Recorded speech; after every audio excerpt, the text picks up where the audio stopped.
যখন তিনি রাধা ভাবের ভাবুক হতো তখন তিনি কৃষ্ণ কথা ভাবতেন, আবার যখন কৃষ্ণ ভাবে বিভাবিত হতো তখন রাধার কথা ভাবত। এবার চিন্তার কথা, কলিযুগে গৌর অবতার হয়ে এলেন কলি হতে জীবকে উদ্ধার করবার জন্য। কেন কলির জীব কি উদ্ধার হয় না? না, কলির জীব উদ্ধার হয় না। এরা পাপাচারে লিপ্ত, পাপের আঁধারে অন্ধকারে ডুবে আছে প্রতিটি মানুষ। বিধাতার এমন সৃষ্টি, সত্যযুগের মানবের পয়রমায়ু ছিল কত? এই যে মায়েরা, সত্যযুগের মানুষ কতদিন বাঁচত? 1,00,000 বৎসর। 1,00,000 বৎসর।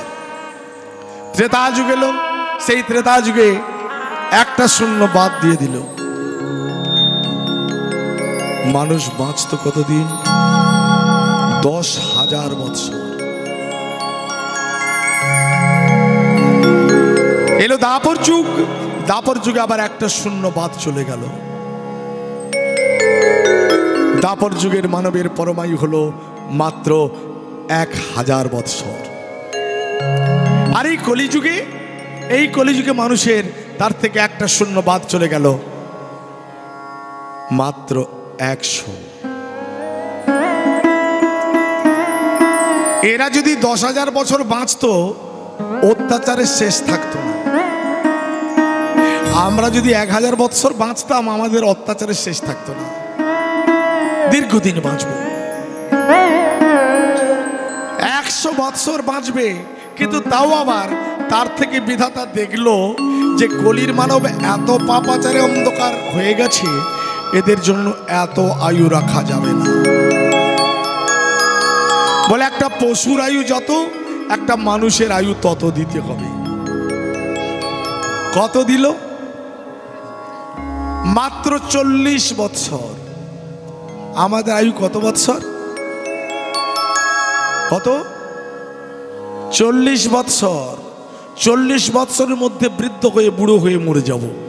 কি মরে যাব না? ঠিক তখনই কলির পঞ্চভক্ত সৃষ্টিকর্তা ব্রহ্মার কাছে গিয়ে আবেদন করলেন, হে সৃষ্টিকর্তা ব্রহ্মা, কলির মানবের জন্য কি আর কিছুদিন বাঁচার ব্যবস্থা করা যায় না?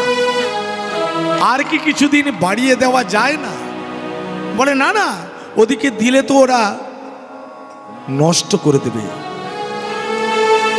একটা সময়ের মূল্য ওরা দেবে না, এই সময়টাকে ওরা অপচয় করবে, ওদিকে দেওয়া যাবে না। সৃষ্টিকর্তা ব্রহ্মা সিদ্ধান্ত নিলেন, বেশ, যদি কোথাও পাওয়া যায় দেখি। কি, আমার কাছে 40 টাকা আছে, কেউ যদি ধার দেয় 100 টাকা হয়ে যাবে, হবে না? কি, তাহলে কারো কাছে ধার চাইতে হবে। তারা কারা? সৃষ্টিকর্তা ব্রহ্মা পথিমধ্যে যেতে যেতে দেখতে পেলেন একটা গাভী। ওই গাভীটাকে ডাক দিয়ে বলল, রে গাভী, তোর এত আয়ু কি হবে? কলির মানবকে কিছু ধার দিয়ে দে। দেবতার কথা পশুগণ শুনতে পায়, তারা উত্তর দেয়, হে গাভী, তোকে আমি বাকশক্তি দিলাম, তুই কথা বল। কলির মানবকে ধার দিলে, এরা হরি গুণ কীর্তন করলে তোর পুণ্য হবে, কারণ তুই তো পশুকুলে জন্ম নিয়েছিস। গাভীটা বলল, বেশ, আমি আমার 20 বৎসর আয়ু ধার দেব। এরপরে চললো কার কাছে? পথিমধ্যে যেতে যেতে সৃষ্টিকর্তা ব্রহ্মা দেখতে পেল, চতুরানন ব্রহ্মা দেখতে পেল, পথের মধ্যে একটি গাধা বোঝা বয়ে নিয়ে যাচ্ছে। ওই গাধাটাকে ডাক দিয়ে বললো, রে গাধা, তোর এত আয়ু কি হবে? কলির মানবীকে কিছু ধার দিয়ে দে। ওই গাধাটা বলল, বেশ, ওরা যদি হরিনাম কৃষ্ণ নাম করলে তার পুণ্যের ভাগিদার আমি হই, আমি আমার অর্ধ আয়ু আমি কলির মানবের জন্য ধার দিলাম। গাধাটা দিল 20, এরপরে প্রতিমধ্যে যাচ্ছে, যেতে যেতে দেখতে পেল বাবুর বাড়িতে একটা কুকুর বাঁধা হয়ে আছে। ওই কুকুরটাকে দিলে খায়, না দিলে খেতে পায় না, অনাহারে কাটে। বাবুর বাড়ি যদি ভুলে যায় দিতে, তাহলে তো অনাহারে কাটাতে হবে। ওই কুকুরটা বলে উঠল, আমি আমার অর্ধ আয়ু কলির মানবকে ধার দেব। তাহলে কত ধার করা হলো?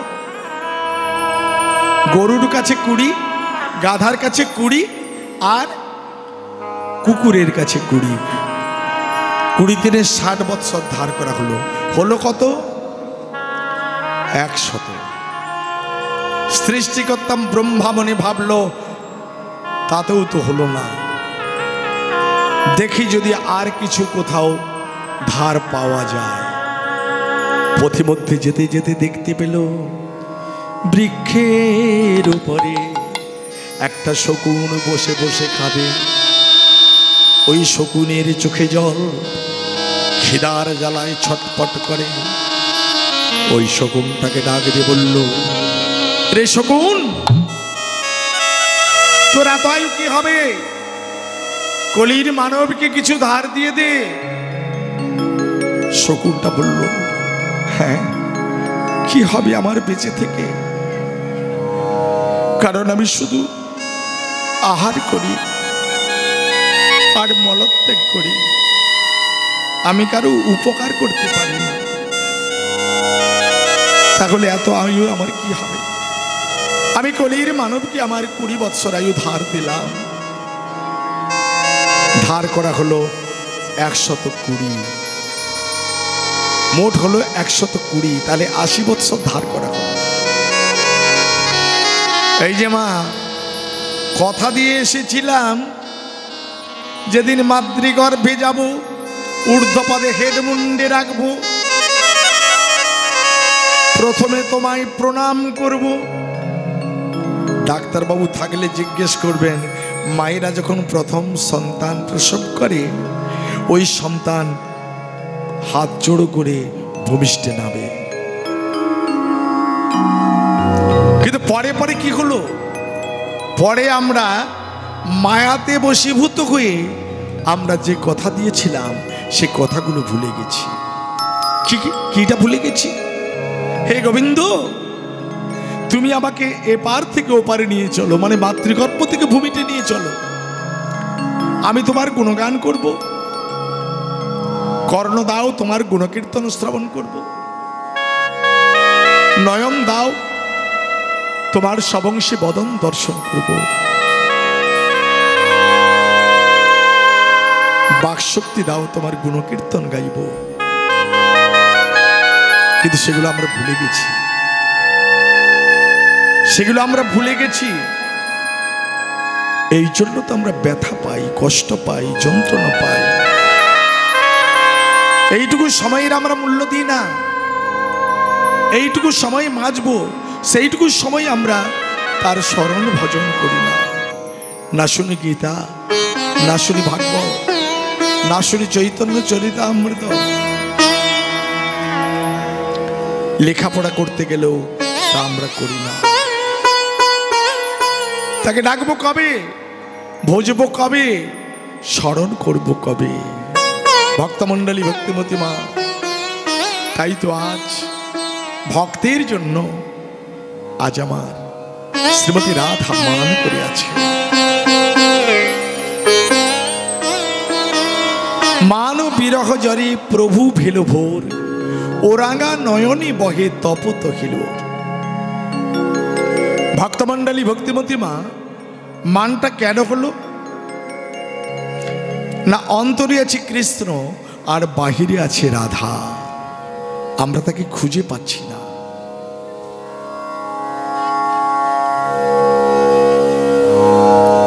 জয় রাধে।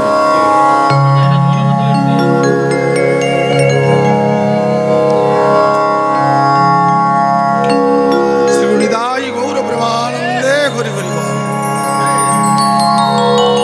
তাহলে মান কেন হলো না? কৃষ্ণকে না দেখতে পেয়ে মান সৃষ্টি হলো। পাবে কি করে? আমরা ভগবানকে খোঁজার জন্য কোথায় যাই? মঠে মন্দিরে গুহাতে পর্বতে ভগবানকে খুঁজতে যাই না? কতজনে নবদ্বীপে যায়, মনে হয় ভগবান ওখানে আছে। কেউ ভাবছে মনে হয় ভগবান বৃন্দাবনে আছে, আবার কেউ ভাবছে মনে হয় পুরী ধামে আছে। ভগবানকে আমরা চারিদিকে খুঁজছি, কিন্তু ভগবান আছে কোথায়? আমরা তাকে চারিদিকে খুঁজছি, কিন্তু দেখতে পাই না। কেন দেখতে পাই না? আমি কে? কোথায় ছিলাম? আমি কে? আমি কোথায় বসবাস করি? আমি কি একবার খোঁজার চেষ্টা করেছি কি? তোমরা প্রত্যেকে অভ্যাস করো। এই আমি শব্দটা প্রত্যেকে বিচার করো, আমি কোথায়? যেদিন আমি থাকবে না, সেদিন এই দেহটা হবে মোড়া। তাই কবিগুরু রবীন্দ্রনাথ ঠাকুর তিনি একটা গান লিখেছিলেন, খুব গুরুত্ব দিয়ে মনে করবেন। আমি কেন তাকে দেখতে পাই না? তিনি যে আমার হিয়ার মাঝে আছে, আমি তাকে খুঁজি না, আমি তাকে দর্শন করি না। তাই তো কবিগুরু রবীন্দ্রনাথ ঠাকুর তিনি লিখলেন, আমার হিয়ার মাঝে লুকিয়েছিলে, দেখতে আমি পাইনে, তোমায় দেখতে আমি পাইনে। কেন দেখতে পাই না? বাহির পানে চোখ রেখেছি, বাহির পানে আমার হিয়ার পানে চাইনে, আমার হিয়ার মাঝে লুকিয়েছিলে, দেখতে আমি পাইনে, তোমায় দেখতে আমি পাইনে।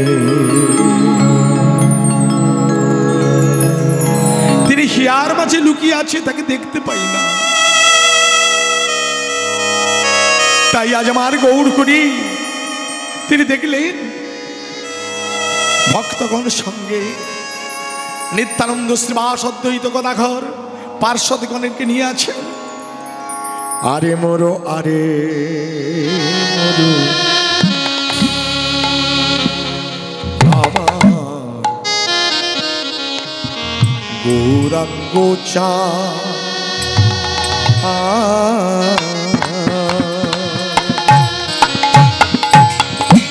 আরে মোরো, আরে মোরো আমার গৌরাঙ্গ চাঁদ,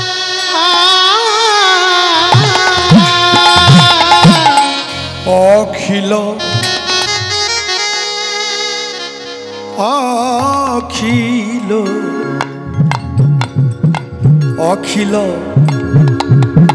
জীবের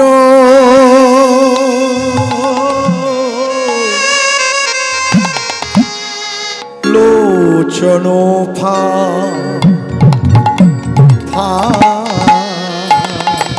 ওই নয় অখিল, হ্যাঁ অখিল বিধাই গৌর হরি বল, হরি বল।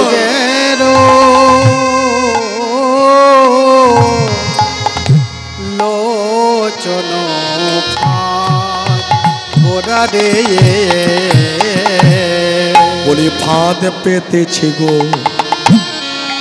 ফাঁদ পেতেছে গো, বলি ফাঁদ পেতেছে গো, ফাঁদ পেতেছে গো, বলি নয়ন খঞ্জন, নয়ন খঞ্জন ধরিবে বলি, ফাঁদ পেতেছে গো, বলি বাঁকা নয়ন ধরিবে বলি, ফাঁদ পেতেছে গো। আরে মোরে গৌরাঙ্গ চাঁদ, গৌর হরিকে চাঁদ বলল বৈষ্ণব পদকর্তা। কিন্তু ভক্তমণ্ডলী, ভক্তিমতী মা, চাঁদের অঙ্গে কলঙ্ক আছে। আপনারা চাঁদের দিকে তাকাবেন, ওই চাঁদের গায়ে তো কলঙ্ক আছে। কিন্তু আমার গৌর হরির অঙ্গে কোনো কলঙ্ক নাই। তবুও চাঁদের সঙ্গে তুলনা করলো। অখিল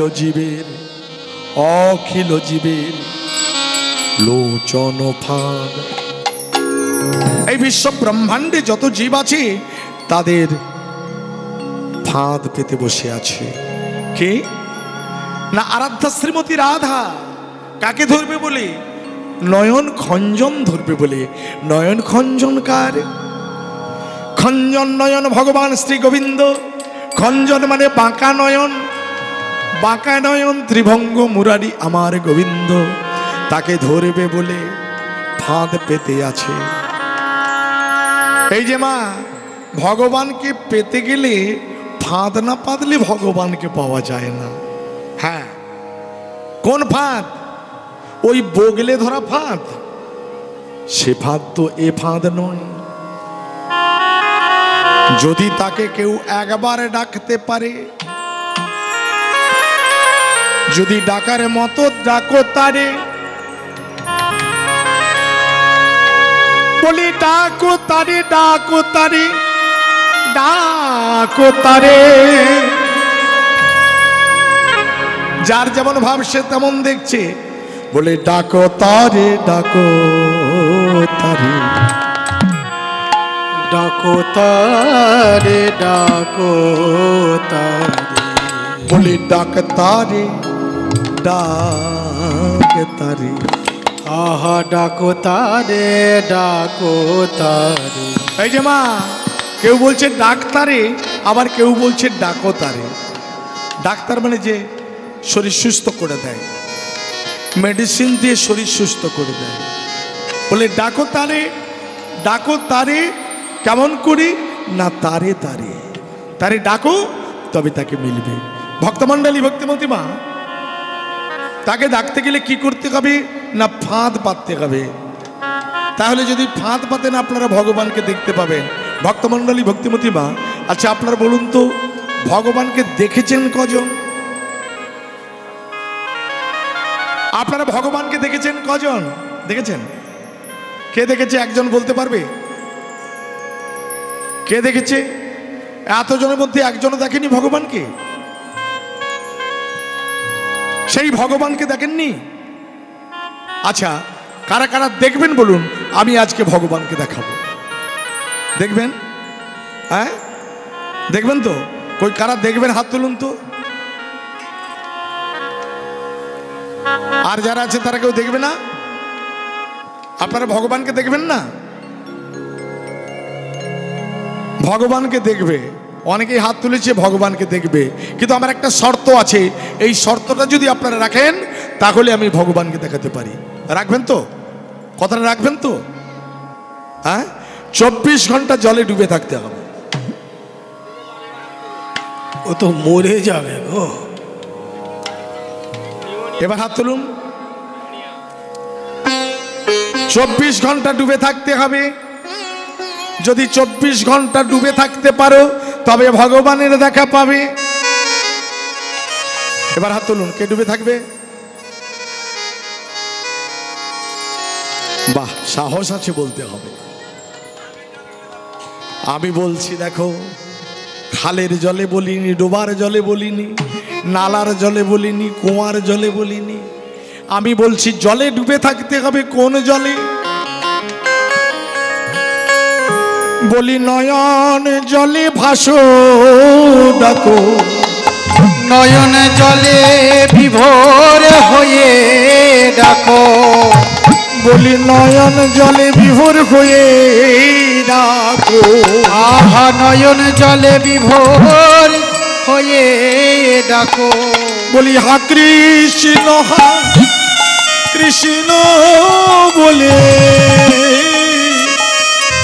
আহা নয়ন জলে বিভোর হয়ে ডাকো।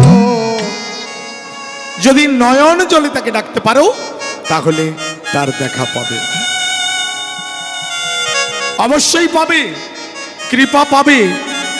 কৃপাকে দেখা যায় না, যেমন শ্বাসকে দেখা যায় না, শ্বাস বইছে কি না বইছে, তেমন ভগবানের কৃপা পাচ্ছ কি না পাচ্ছ সেটা অনুভবের দ্বারাই বুঝতে হবে। না হলে আমাদের এক পাষণ্ড আছে, ওই যে দিন কি দিন ঠাকুর, দিন অসুর, ঠাকুর নয়। কৃষ্ণ বাদ দিতে হবে, কৃষ্ণ রাখলে হবে না। যে কৃষ্ণকে অসুর বলে আধ্যাত্মিক চেতনা নেই। যে কৃষ্ণকে অসুর বলে, বলে অসুর বলবো না কেন না, কার কুলে জন্ম নিয়েছে, যার কুলে জন্ম নিয়েছে তার ঘরে জন্ম হলে অসুর হবে। তাহলে প্রহ্লাদ কে ছিল? প্রহ্লাদ কে ছিল? ও তো অসুরের ঘরে জন্ম হয়েছে, তাহলে প্রহ্লাদকে অসুর বলবো? জন্ম হোক যথাতথা, কর্ম হোক ভালো। এই কর্ম যদি ভালো না হয়, তুমি উচ্চ বংশে জন্ম নিয়েছো, ব্রাহ্মণের ঘরে জন্ম নিয়েছো, চণ্ডালের মতো আচরণ করছো, কি হবে? আপনি মনে করুন আপনারা যারা বসে আছেন সবাই কি ব্রাহ্মণ? হাড়ি মুচি ডোম চণ্ডাল কেওড়া কামার কুমোর ধোপা নাপিত। মহাপ্রভু বললেন সর্বধর্ম সর্বজাতিকে তিনি এক করবে বলে সবার কর্ণে হরিনাম দিলেন।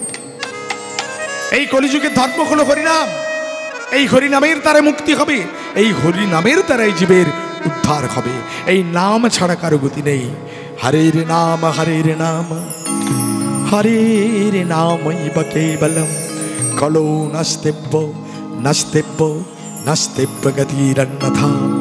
এই কলিযুগে হরের নাম, হরের নাম, হরের নাম প্রতিজ্ঞা করলে 3 বার করতে হয়। তাই বললেন হরিনাম, হরিনাম, হরিনাম। এই কলিযুগে নাস্তেব্য নাস্তেব্য নাস্তেব্য, অর্থাৎ গতি নাই, গতি নাই, গতি নাই। এই কলিযুগে একমাত্র হরিনাম ছাড়া কারো গতি নাই। আচ্ছা বাবা, আমরা হরিনাম করলেও মরবো আর না করলেও মরবো, তাই না? কি হরিনাম করলেও মরবো আর না করলেও মরবো। তবে হরিনাম করলে কেমন মরবো আর হরিনাম না করলে কেমন মরবো? খুব গুরুত্ব দিয়ে শুনবেন। কি হরিনাম করলেও মরবো আর না করলেও মরবো। অনেকে ভাবে ও হরিনাম করে কি হবে। আজকে যেমন একটা বড় তিথি, আজকে তিথি কি বলুন তো? একাদশী যুক্ত দ্বাদশী তিথি। আচ্ছা আপনার বলুন তো, হাত তুলুন তো, কজন একাদশী করেছেন? হরি বল, হরি বল, বাহ বাহ বাহ। তবু 5 জন পেলাম, 7 জন 10 জন পেলাম, বিরাট সৌভাগ্য। আহা, এই 24 পরগনাতে পাওয়া যায় না। বলে একাদশী, সেটা আবার কি? এই যে মায়েরা শুনে রাখুন, একাদশীটা কেন করতে হয় এটা শুনে রাখুন। আচ্ছা এখানে জেনারেটর নেই, এই লাইট জ্বালানোর জন্য যদি লাইন চলে যায় আছে? হ্যাঁ, আচ্ছা ওই জেনারেটরের ক্ষমতা মাত্র 10টা লাইট জ্বালাবে। এরপরে যদি মনে করেন আপনি 100টা লাইট জ্বালাবেন, ওই জেনারেটরের অবস্থাটা কি হবে? হ্যাঁ, বসে যাবে, ও তাড়াতাড়ি ফুটে যাবে, যাবে না? খুব গুরুত্ব দিয়ে মনে করবেন যে আপনি একাদশী করলেন না, ওই জেনারেটরে 100টা লাইট দেওয়ার জন্য ওর মেশিনটা তাড়াতাড়ি নষ্ট হয়ে যাবে। যেখানে হয়তো 6 মাস চলতো সেখানে 15 দিনও যাবে না। আমাদের দেহের মধ্যে স্টোমাক একটা ইঞ্জিন আছে, যেটা আমরা যা খাই তা হজম করে না? আমি অনেক ভারী খাবার খেয়ে নিলাম, এটা ওটা সেটা করে হাড় ডাড় করে চিবিয়ে নিলাম, কি বাবা, তাই না? তোমাকে খেতে বলছি, কিন্তু তুমি এমন খেলে যে তাতে ইঞ্জিনের পাক বেড়ে গেল। ইঞ্জিনটা কেমন চলছে যখন দেখবেন খাবার দিয়ে দেন, ঘুম আসে না? অনেকে খাওয়ার পর ঘুম আসে না, কেন আসে বলুন তো? ইঞ্জিনের লোডটা বেশি পড়ে যায়। এই যখন লোডটা পড়ে যায়, ইঞ্জিনটা কেমন হয়? ডাক্তারবাবুকে জিজ্ঞেস করবেন কেমন চলে, ঠিক এইরকম এরকম চলে। মেশিনটা এত জোর জোর করে চলে। আর মাঝে মাঝে মেশিনটা রেস্ট দিলে কি হবে বলুন তো? ওই যে একাদশীর দিন হালকা পত্য একটু ফল আহার করলেন, হ্যাঁ, ইঞ্জিনটা চলবে কেমন?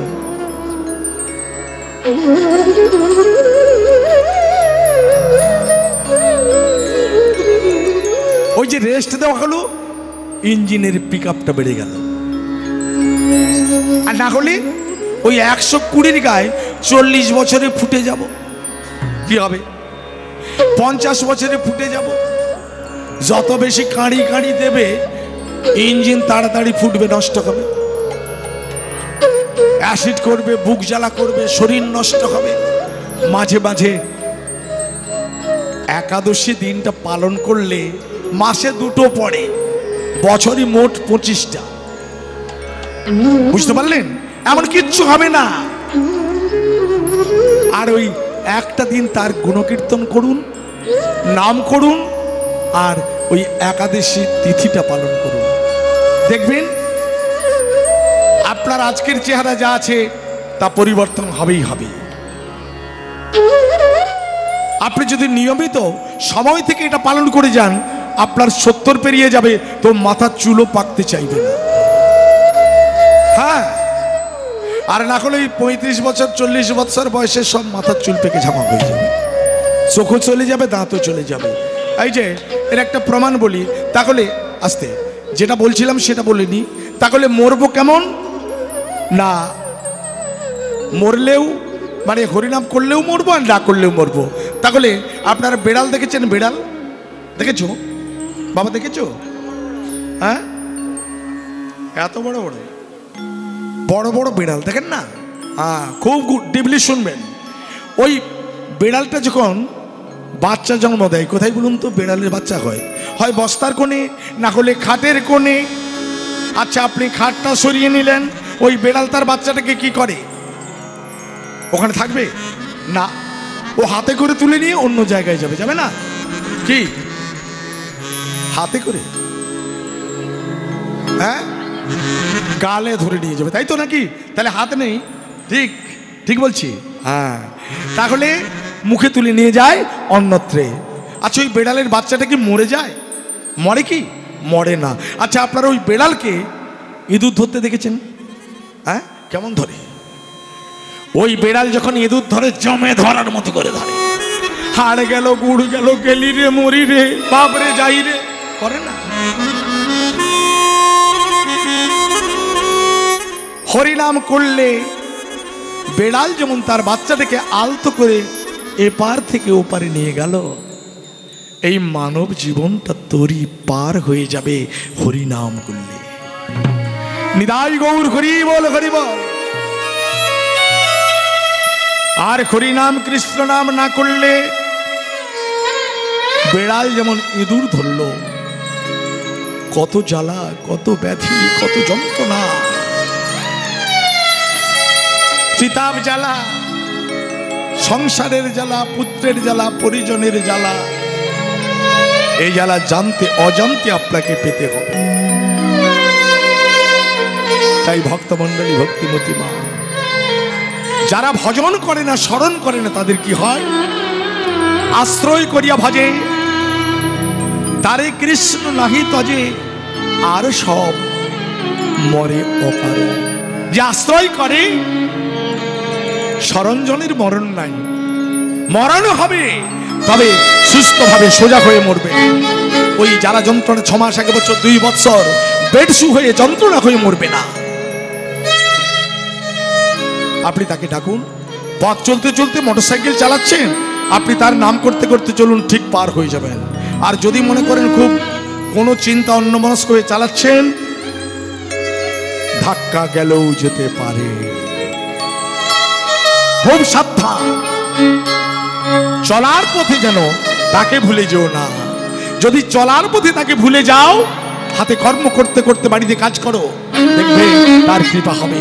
ভোরের বেলা ঝাড়ু দিতে দিতে তার গুণকীর্তন করো, ভোরের বেলা উঠতে উঠতে ভোরের বেলা বলো একটু তার নাম গুণগান। বিশেষ কিছু না পারলে এটুকু তো বলতে পারবে, হে জাগো, বলতে পারবে রাই জাগো, রাই জাগো বলে সুখ সারি রাই জাগো, রাই জাগো বলে সুখ সারি বলে। কত নিদ্রা যাও কালো মানিকের কোলে, কত নিদ্রা যাও কালো মানিকের কোলে। রাই জাগো, রাই জাগো, রাই গৌর হরি ও সারি বলে। রাই জাগো, রাই জাগো বলে সুখ সারি বলে। ওমা, কিছু না করতে পারলে এটা তো বলতে পারবেন। আর তার যদি না পারেন একটু মহামন্ত্র নামটা তো ভোরবেলা করতে পারবেন। তবে আপনার আজকের কীর্তন শোনার সার্থক হবে। নাহলে অনেক শুনলাম, এখান দিয়ে নিলাম, ওখান দিয়ে বেরিয়ে গেল, লাভ কিছু হবে না। ও বছরের বছর কীর্তন শুনে যাবেন, কিচ্ছু হবে না। এখানে শুনলাম, ওখানে শুনলাম, সেখানে শুনলাম, ওখানে শুনলাম, কোনো মানলাম না, কি হবে? চেষ্টা করবেন একাদশীটা পালন করার। কেমন? একাদশীটা পালন করার চেষ্টা করবেন। তবে আপনার 4টে করেন, 5টা কেন 4টে? কোন কোন 4টে মনে আছে? কোন কোন যারা 4টে পালন করে কোন 4টে পালন করবেন? একটা বলুন। শয়ন একাদশী, তাই তো নাকি? পার্শ্ব একাদশী, উত্থান একাদশী, ভৈম একাদশী, তাই তো নাকি? এই 4টে, 5টা নয়, 4টে। কিন্তু 4টে করলে কি আর হবে? 4টা আপনি প্রথম স্টেপে, প্রাথমিক মানে প্রথম শ্রেণীর স্কুলে গেলেন, এর পরে তো করতে হবে। 1 বছর করার পরে আমাকে তো পরিবর্তন হতে হবে, কি তাই না? তাই তাকে ধরতে গেলে ফাঁদ পেতে ধরতে হবে। ভগবানকে ধরতে গেলে একমাত্র নয়নের জলে তাকে ডাকতে হবে। ভগবান সব সহ্য করতে পারে, 2টো জিনিস সহ্য করতে পারেন না। কোনটা? নাকটা হলো কেউ যদি অহংকার করে, অহংকার করলে দর্পহারী মধুসূদন তার দর্প চূর্ণ বিচূর্ণ করে দেয়। কতজনের রাজা তারা ভিখারি হয়েছে।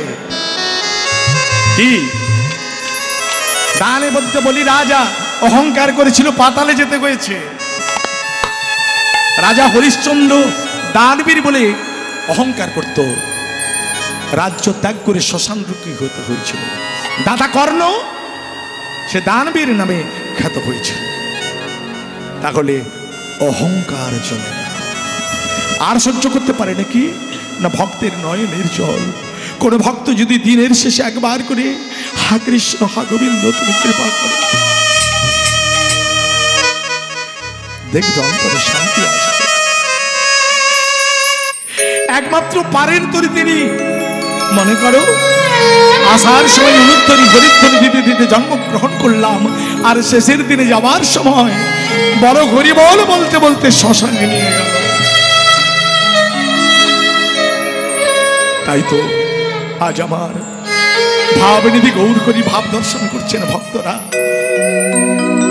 তারা ভাব দর্শন করে বৈষ্ণব পদকর্তা লিখলেন, প্রেম জলে ডুবু ডুবু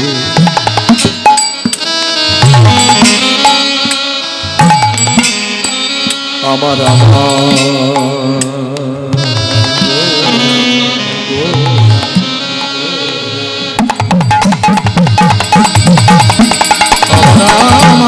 আমার প্রাণ ঘুরা আমার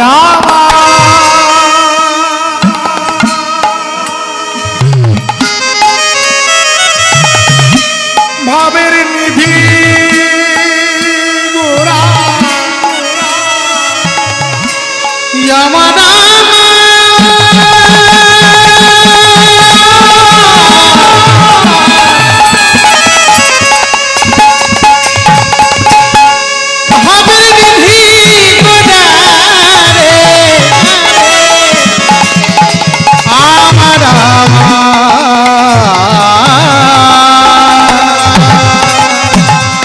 গোডারে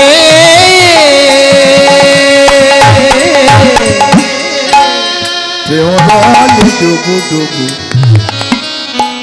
লোচন তারা প্রলাপ সন্তাপ ভাব ভাব বোঝাতো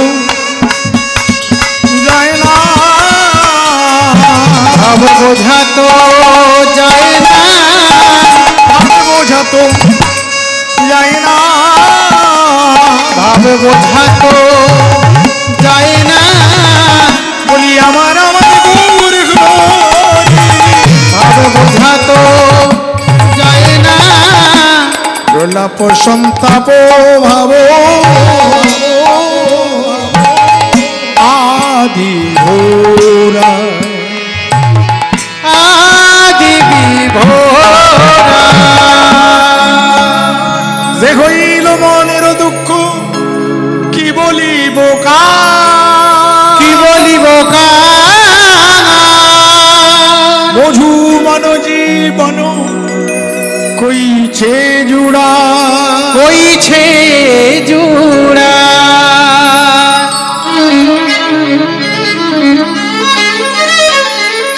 ভাবনিধি গৌর আজ বলছে যে হলো মনের দুঃখ কি বলিব কায় মধু মন মানে আমার যে দুঃখ হয়েছে কে জোড়াবে আমি কাকে বলবো